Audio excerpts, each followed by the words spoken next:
All right. Go ahead, Charles. No, when I'm here, David, this is the CP3D actual 3D podcast. Yesterday was CP2D. But I'm here for about 10 minutes, and it's a special treat because we are broadcasting from our staff retreat. So you got us for 10 minutes here to talk about a topic that David picked. David, your background has books on it now. Yeah, I changed my background. Wow.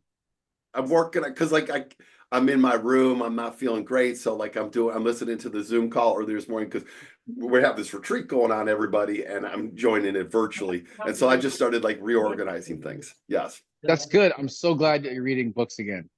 Yeah, exactly. Okay, so we got Mary for 5 minutes because Mary's actually leading this portion of the training with Devin. We're doing some dialogue for democracy stuff. So David, you saw Mary pass by the screen. And you were like, we need Mary. We need Mary. Let's do it. Let's utilize our time. You got 5 minutes, sir. Okay, so the topic today, this is July. No, sorry, it's not July. It's August 2nd, 2024. And Puya, Charles, and Mary are here. Mary Ingram, even though says the Institute for Common Power, but it's Mary Ingram. And we're talking about the vice presidential nominees today because tomorrow, Vice President Harris is supposedly going to be meeting with them in person and making a decision over the weekend and then announcing probably Sunday or Monday. And there are some strong feelings around these vice presidential candidates. And Mary Ingram is personally responsible for the shift from Joe Biden to Kamala Harris. Okay, she is personally responsible for that. Highly likely. That is highly likely, yes. And so we thought that Mary does this you do incredible work with us at Common Power around dialoguing across difference and helping train our volunteers. But Mary, I want to go to you to start this since I have never known you not to tell it to me straight or us straight. Okay, so what do you think about the vice presidential candidates?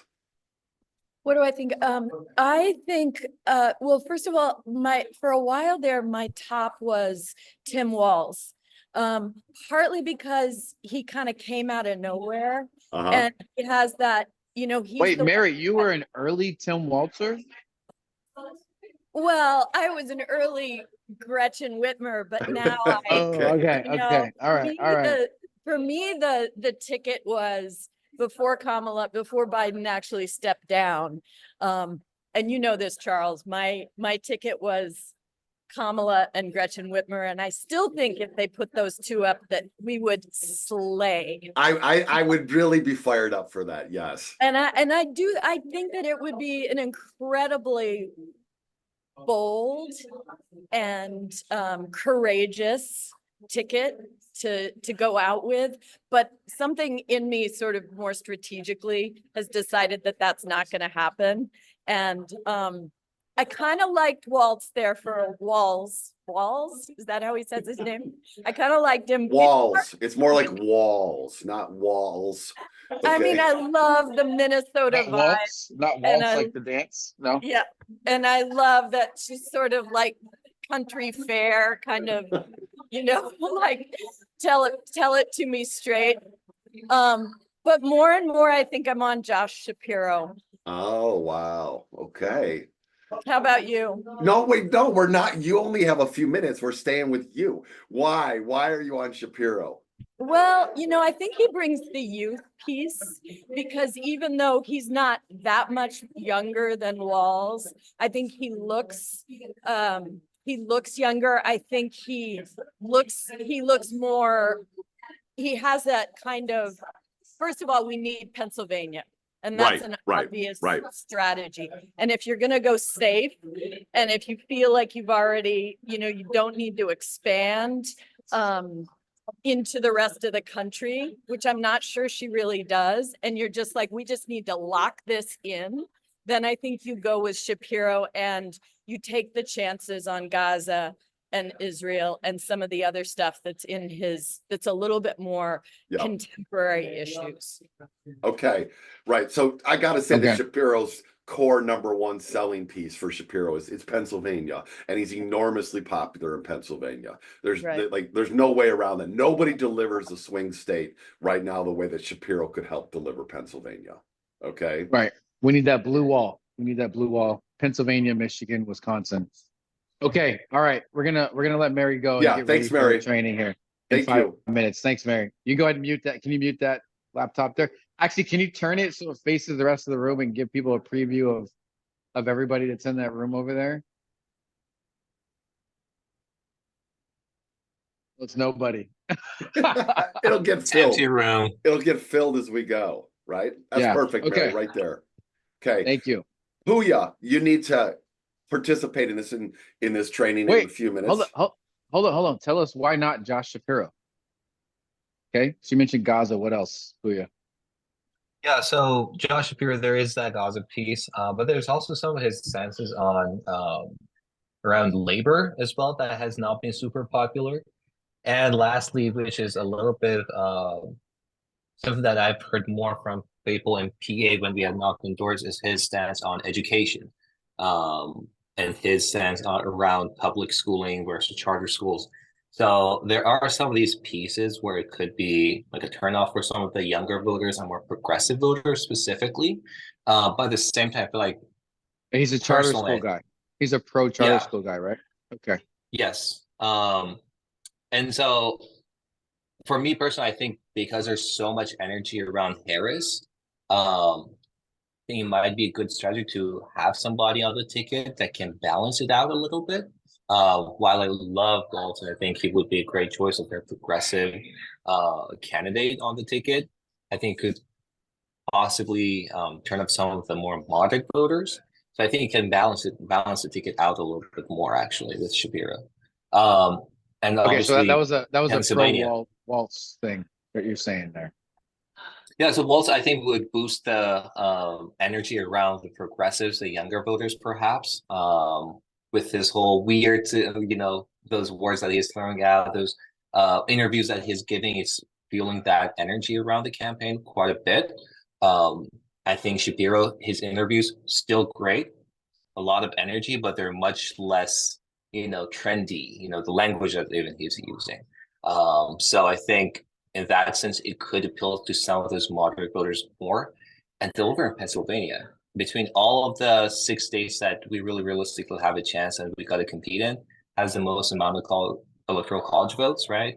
So I think it is realistic for me to choose Shapiro if it was up to me. The day it was announced, I told my brother I was at home. I'm with my mom. I was like, if I can choose right now, it's Shapiro. The money's on him. So hold on, real quick on Waltz. And Larcy put me on this. She said that she found out about Waltz because he was on social media with his daughter. Okay, so he and his daughter are super close, and he allows her to coach him on all that, and that's why he knows so much of the lingo, is he learns it through his teenage daughter. That's why it's so damn cool. Yeah, Walz's daughter, Hope, they're all over the place and they're hilarious. And like, the iconic viral one was 2 years ago at the state fair in Minnesota when Walz is talking to her and he's like, what ride are we going to go on? And they're going to go on a zipper like this, make everybody throw up ride. He's like, first we're going to have a corn dog. And she says, I'm a vegetarian, Dad. He says, okay, then let's have turkey. And she says, still a meat. And he goes, not in Minnesota. All right. And it's just this cute little wonderful relationship between the two. Okay. That's That's great. awesome. I didn't know that. But today you're sitting there with Vice President Harris and you're saying, Puya, you, and you're like, this is the choice. We should pick Shapiro. Okay. I think there's too much at stake. Let's go with the safer choice. That's my view on it. Okay. I think that's good. I think the Gaza thing's a big deal though. Yep. And this is not my belief, but he's Jewish. And I wonder about Southern voters and moderate voters or far left voters. I wonder about that identity. Identity matters. Okay. If we can talk about Kamala Harris being a woman and Black and Indian, then we can talk about Josh Shapiro being Jewish and what that means with the electorate. So I myself am leaning more towards Josh Shapiro. I'm actually gonna bring up the governor of Kentucky.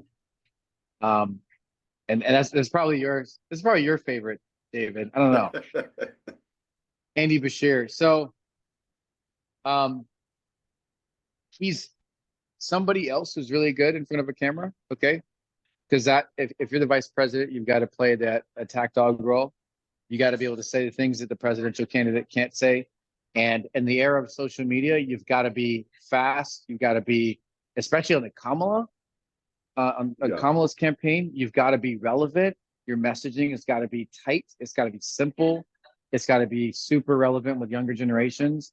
And I think you get that with Walz, and you get that with Andy Beshear. It's Shapiro a little bit, but I think that Beshear has really shown us that he's got those one-liners. He's got the things that'll raise above the water level on social media and maybe go viral. He's a young guy, and to the extent that Southern moderates or even conservatives need a reason to vote for Kamala, he adds one more bullet point. So who are you picking? Who are you telling her to pick? I mean, Andy Beshear. You're telling her to pick Andy Beshear. Okay. I'm telling her to pick Andy Beshear. What are the negatives? It doesn't do anything for us as a swing state. Like the state itself doesn't, but it does something for us for this whole Southern region, I think. For Southern culture, for that voter being seen with the selection of Andy Beshear. So and in some way it is completely different than Shapiro in Pennsylvania, because he actually represents a region then, and that voter then clues in on him as a choice. I think something else that Beshear adds is the show of strength. And David, we talked about this yesterday as well together, around how choosing Shapiro is more of a safe choice. Like everybody was like, okay, yeah, even with basic knowledge, that Pennsylvania is in play, so the governor makes sense. By choosing Beshear, it's like, I got the blue wall, right? I don't need to choose the governor of Pennsylvania for me to win the blue wall. I think there's also that show of strength where it's like, I'm actually going to the South. I'm going to Georgia, North Carolina, possible, even Texas, where I'm like, I'm going to go to the South and try to get votes there. Well, I think that if I was doing a lecture on this, I would have like a set of columns that would be kind of like key criteria that could be checked off by a candidate, different criteria. And Beshear is very high on labor support. All right. Very high on labor support. He's very well respected and high on reproductive rights. He fought in Kentucky for reproductive justice. He's very high on LGBTQIA support. He's high on education. Okay. So Beshear is really high on all of these things, which when you think about the coalition that is the Democratic Party, those are some big boxes to check. Those are some big boxes to check. Where he has nothing in there at all, neither a negative or a positive, is on Israel and Gaza. There's nothing in there, and that's actually a positive too for him. That's a good thing. It's a great thing, actually. Yep, it's really good. He's got the same advantage of having distance that Kamala does. Okay, we're gonna hop to our training. Okay, we're gonna hop to our training. I just wanted to show everybody. We're gonna get started soon. Hold on one second. I'll pick this conversation up. Don't worry, folks that are listening. I'm gonna share some more thoughts. Wait. Hold on. We're taping the podcast right now. This is our team that's doing the retreat from all over the country. Everybody say hi, please. Hi. All right. Go ahead. Okay. Thanks, David, for hopping. Of course, no, thank you. I'll be joining. I think I'll probably be joining that in a minute. Coming back to that in a minute. So Beshear's got a lot of those things.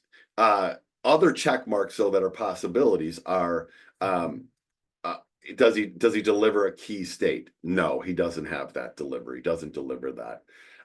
Does Beshear, or when you think about Beshear or Shapiro or Walz or Mark Kelly from Arizona or Pete Buttigieg, do they deliver a certain constituency? Shapiro perhaps brings Jewish voters along, which are a core block of the Democratic Party, but he's also challenged for his positions on Palestine and his history around teachers' unions. And I think he is the first moment, if Harris picks Shapiro, where some of the unity energy on the Democratic side is going to be fractured. It will happen. But you weigh that with Shapiro against, you weigh those possible, what we'll call kind of like challenges, you weigh that against the kind of incredible upside as a very popular moderate governor in a crucial, gotta have it battleground state. Walz, I think, is like Beshear. He's just the upper Midwest, and he's very funny. He's a great attack dog. I think Walz is terrific. He checks all those same boxes that Beshear checks, and has done incredible leadership work in Minnesota. Also has been there during a time frame when there's been significant racial challenges, from Fernando Castile to George Floyd, their murders by police. And Walz came through that pretty well, but there are some definitely left of center critiques of the way he went through the George Floyd protests. So he's not unvarnished, he's not unblemished in terms of concerns that the left might have. So Shapiro is not going to be beloved by everybody in the Democratic coalition, but he builds the tent bigger to moderates. That's very attractive in a very crucial swing state. Walz is both seen as quite progressive, but the way he folksy talks through everything and does the stuff that he does, and the way that he has brought this critique of weirdness about the Republicans, has won him an enormous following. And so I think that he's somebody that, coming out of Minnesota, and the Minnesota kind of just, hey, I'm Joe Everyman, could make him very, very effective. I think he can be very effective. I think Beshear can be very, very effective as well. I think that Beshear is the boldest choice out of all of these, because it would be a statement of like, Beshear is 46 years old. Harris is 59, I believe. It would be the boldest choice about the generational turning of the page. It would be the boldest choice about that we're seeking that the Democrats are seeking to say, we're going to win in lots of places, and we're going to win unabashedly in red places with our positions on reproductive justice, which is Kamala Harris's top political and moral issue. So I think Beshear would be a very bold choice, and I'm personally very excited about the possibility of him. I did get a chance to knock some doors with other Common Power folks in 2019 and 2023 for him. That's great. He also, his very first policy initiative was to restore voting rights to 140,000 people who had lost those voting rights in Kentucky because they've been convicted of a felony. He restored those by executive order, kept it going, of course, when he was reelected.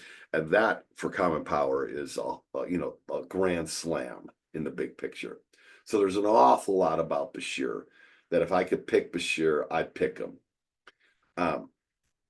But I think that picking a VP has enormous sets of calculations that go into it. And I think that Kamala Harris has absolutely captured the energy and the enthusiasm. The energy and enthusiasm of the Democratic Party.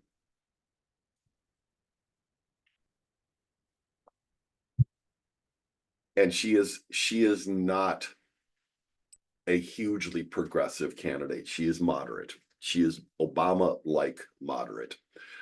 And I think that Shapiro is probably the choice that, if I was in a casino, if I was in Las Vegas picking a candidate, I would bet on Shapiro because of his off the charts popularity in Pennsylvania. He has won more votes in his elections as attorney general and as governor than anybody else on the ticket in Pennsylvania, more than Biden won in 2020. Okay, because of his off the charts popularity, his ability to appeal to moderates, which I think it is a truth, a reality that Harris, as an African American and Indian, Southeast Asian, Indian American woman, and first female president, that the reality is that having that moderate voice could be really valuable for her. I do think that his identity as Jewish will further infuriate and anger the same people that are already going to be pushed away by Harris in a significant way because of her identities. But I don't see that as a big thing. I see his positions, his challenges for the Democratic Party being his positions, his moderation on Gaza, and the way he handled some of the protests around Israel and Gaza in Pennsylvania, and the fact that auto unions and unions generally don't love the guy. So if Harris picks Shapiro, what I really hope is that they make very, very clear what her positions are and what his will be following her on treatment of Palestinians and their opportunities, on teachers and schools, and also on commitments to union workers. Now, Harris is very strong in commitments to unions, so she's in a position of strength there. She has walked the picket line with union workers. So she's got some room to maneuver on that. But I would hope that they would make very, very clear that Shapiro is a choice for strategic, important, good reasons that you got to make as a politician. And that her positions are going to carry the day on these issues. If they do that, then I actually will be very, very impressed with the Harris campaign. You know, we've been through 10 days now of the Harris campaign, and my God, they haven't made a misstep. It's been spectacular. It's been, you know, perhaps the best 10 days of any presidential campaign in my lifetime. Been amazing. And so if they choose Shapiro and also clarify that her positions are going to carry the day and what they are, and Shapiro gets on board in that respectful, deferential, I'm here to win for everybody, and opens up his mind on some things that I think he's been more middle of the road on. Not to go too far left, but to move left on them. Then I think that this pick would be a spectacular one, because it would show that Harris is making a political calculation, and you gotta see. I want to see that. I think that we need that. We need to win this election. That is the most important thing. Is we have to win this election. Not if we forsake our principles, but as long as we're, you know, in the general vicinity of core positions that are held among Democrats, and certainly Shapiro is, then the strategic reasons of selecting him are so high, so valuable, so meaningful. And it would show that Harris et al. Are in it to win it. So I think I would pick Shapiro. My heart wants Beshear. But if I was betting, it would be Shapiro, and I won't be disillusioned with that. I just think it's just some work, political work has to be done on that. But the upside is so high. So today is Friday, and all of the VP candidates have canceled their schedules for the weekend. Shapiro was going to do some fundraisers in New York that had been scheduled for months. Walz had a whole set of campaign events around the state of Minnesota. Beshear in Kentucky had his, Kelly in Arizona, and Pete Buttigieg, various public appearances. All canceled their events for this weekend so that they could meet with VP Harris on Saturday and be available for anything that they need. So we're in this incredibly compacted time window of selecting a vice presidential candidate. And we're doing it at a much quicker pacing than has usually ever been done. So there are risks of missing things or going too fast. But there's also incredible energy and enthusiasm here, and they will start to campaign together, Harris and whoever the VP nominee is, on Tuesday in Philadelphia, in Pennsylvania. Some people interpret that as suggesting that it will be Shapiro. I don't really read that too much into it. They got to campaign and win in Pennsylvania no matter what. And so they're going to go to Pennsylvania and then to a rally in Eau Claire, Wisconsin, which is in western Wisconsin, and then to Detroit, Michigan. So Tuesday is in Philadelphia, then Wednesday is Eau Claire, Wisconsin, and Detroit. Thursday is Raleigh, North Carolina, and Phoenix, Arizona. And then Friday is in Las Vegas. They've identified these states as key, and she obviously appeared just 3 days ago in Atlanta with that spectacular speech. These are the states that they're focusing on, and I like them all.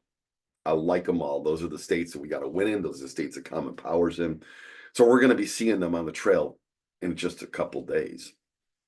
There is Pete Buttigieg in the mix here too, and I haven't talked at all about him. He's actually the choice of several people that I know very, very well. That they want it to be Pete because Pete is so he goes on the TV talk shows and he just cuts through everything, slices through everything, and just delivers a critique and a straightforwardness of Trump et al. And MAGA Nation that is very powerful. And I could get excited about Pete too. I could. He doesn't have the charisma, the public charisma that I would like to have there alongside of Harris, of a Walz, a Beshear, a Shapiro.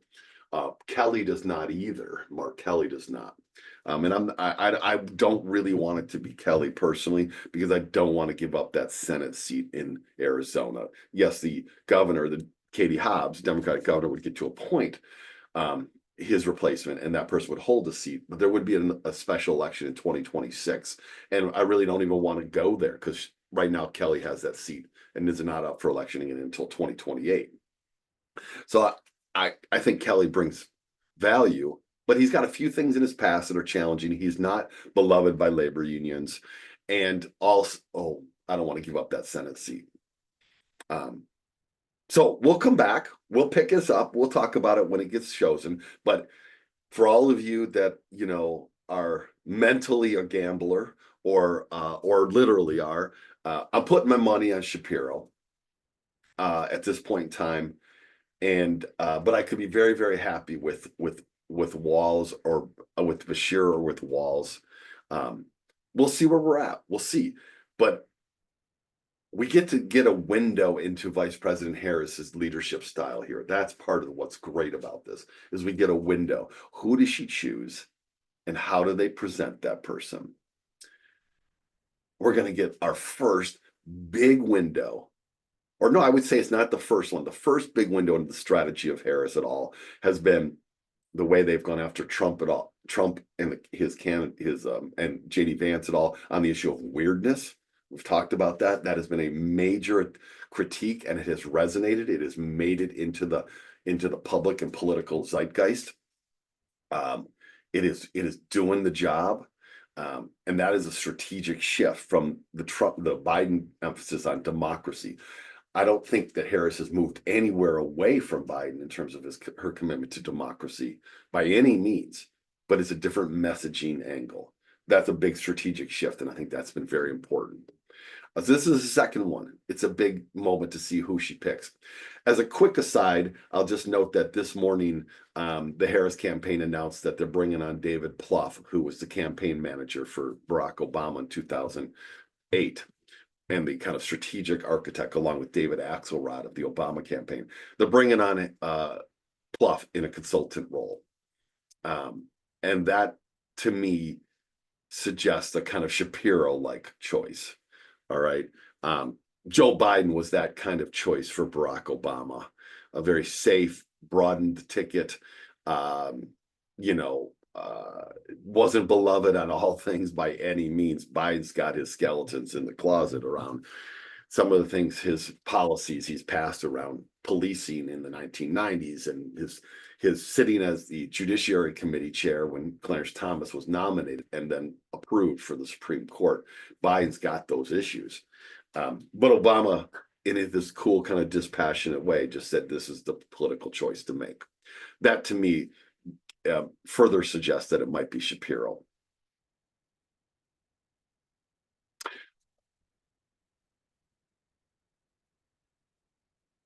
And I'll finish here.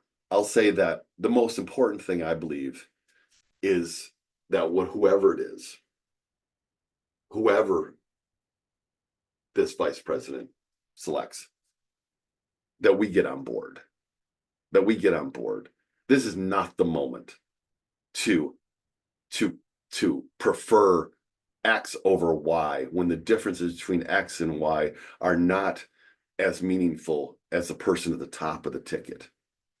The person at the top of the ticket, Vice President Harris, who has now officially been nominated through a virtual roll call as the Democratic nominee, is the most important person on this ticket. And the vice president will follow their lead on anything. That is the case. That is going to be the case.